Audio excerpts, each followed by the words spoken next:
दोस्तों RT coaching class में आपका स्वागत है। आज हम कुछ डू एज डायरेक्ट और फिर इन द ब्लैंक्स के कुछ क्वेश्चंस करेंगे। तो आप लेक्चर क्लास तक बने रहे और अगर लेक्चर अच्छा लगता है तो लाइक करें, शेयर करें, सब्सक्राइब करें। तो पहला क्वेश्चन है, मोस्टली प्रोबेबल क्वेश्चन पूछे जाते हैं, वही क्वेश्चन मैं आपको बता रही हूँ। पहला क्वेश्चन है, मोहन डज हिज वर्क। तो मोहन डज हिज वर्क, अब डज क्यों लगा है? तो मोहन एक वचन, क्या है? मोहन एक वचन सिंगुलर है, इसलिए इसके साथ डज का प्रयोग होता है। ठीक है। फिर सेकेंड आता है, आई शो और टाइगर यस्टरडे। अब यस्टरडे यानी कि कल की बात हो रही है, बीते समय की बात होती है। यस्टरडे बीते समय की बात करता है, इसलिए सी की सेकेंड फॉर्म शो होता है का उपयोग होगा। तो इसलिए क्या लगाएंगे? यहाँ पे सी नहीं लगाएंगे, हम क्या लगाएंगे? आई शो और टाइगर यस्टरडे, क्योंकि मैंने कल एक टाइगर देखा था। क्लियर है। फिर नेक्स्ट क्वेश्चन है, he ate an apple. Ate an Apple.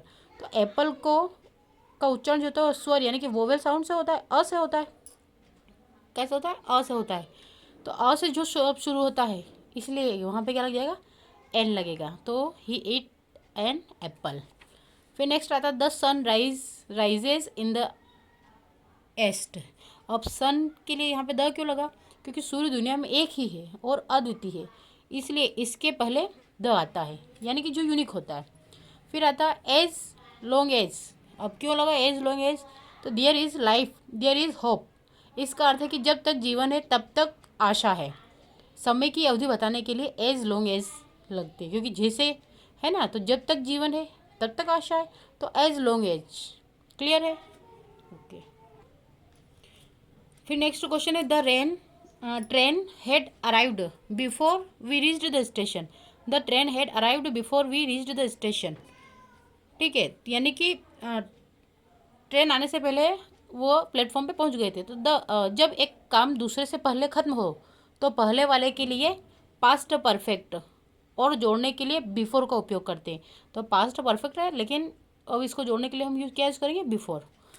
He goes to school.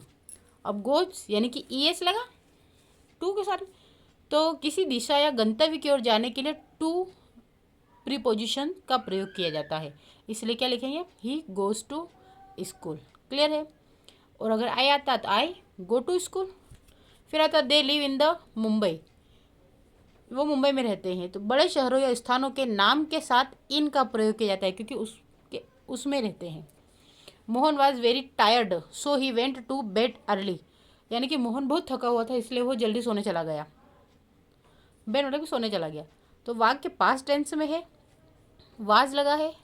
ठीक है, यहाँ पे वाज दिख रहा है, तो जो सेंटेंस है वो क्या है? पास्ट टेंस में, और वाज लगा है, इसलिए गो की सेकेंड फॉर्म वेंट आएगी। क्लियर है। Next question, the sun rises in the east. यानी the sun rises in the east, तो यह एक सार्वभौमिक सत्य है जो हमेशा प्रेजेंट इन्फिनेट है ना, प्रेजेंट इन्फिनाइट को बताता है। तो इसलिए यहाँ पे ए से एस लिखा जाता है। फिर आता it was dark so I took a torch with me. यानी कि बहुत अंधेर था, इसलिए मैं अपने साथ टॉर्च लेके गया। तो पिछला वाक्य पास्ट में है, इसलिए यहाँ टेक का पास्ट क्या हो जाएगा? टुक होगा। बार्किंग डॉग सेल्डन बाइट, यानी कि भौंकने वाले कुत्ते काटते नहीं। तो यहाँ बार्किंग एक विशेषण के रूप में प्रयुक्त होता है, इसलिए क्या लिखेंगे? बार्किंग। फिर next, he promised to return the money. यानी कि उसने वादा किया है कि वो वापस पैसे दे देगा। तो प्रोमिस के बाद अक्सर टू प्लस वर्ब इन्फिनेट का प्रयोग होता है, तो इसलिए टू रिटर्न। फिर आता है strike the iron while it is hot. While, ठीक है, तो स्ट्राइक द आयरन यानी कि लोहे पर वार करो जब वह गर्म हो, यानी कि तब वार करो जब वह गर्म हो। तो दो काम एक साथ होने पर वाइल का प्रयोग किया जाता है, यानी कि गर्म भी हो रहा है और वार भी हो रहा है। वर्क हार्ड और यू विल फेल। कड़ी मेहनत करो वरना फेल हो जाओगे। यहाँ और विकल्प या चेतावनी देता है।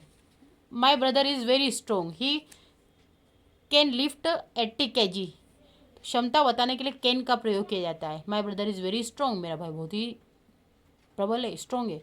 ही कैन लिफ्ट 80 kg, यानी कि वो 80 किलो उठा सकता है।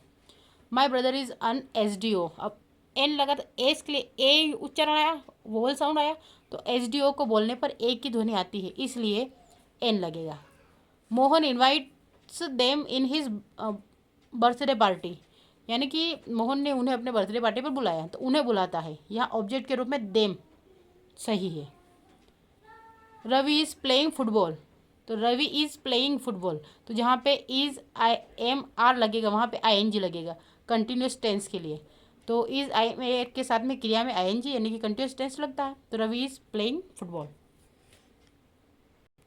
फिर नेक्स्ट है I went a man whose leg was broken, यानी कि मैं उस आदमी से मिला जिसका पैर टूटा था या जिसका पैर टूटा था। अधिकार या संबंध दिखाने के लिए हुज का उपयोग आता है, यानी कि इससे संबंध, यानी कि उस जिसका पैर टूटा था मैं उससे मिला, तो संबंध है ना कि जिसका पैर टूटा मैं उससे मिला, तो उससे मिला मतलब कि संबंध बता रहा, इसलिए क्या लगेगा हुज, उसका पेट टूटा हुज। क्लियर है, तो जिसका पेट टूटा था अधिकार है या संबंध दिखाने के लिए हुज का उपयोग किया जाता है। तो I met a man whose leg was broken, यानी कि मैं उस आदमी से मिला जिसका पेट टूटा हुआ था। क्लियर है, तो ये आज हमने 20 सेंटेंस करे हैं, और नेक्स्ट क्वेश्चन नेक्स्ट लेक्चर में हम नेक्स्ट 20 क्वेश्चन करेंगे।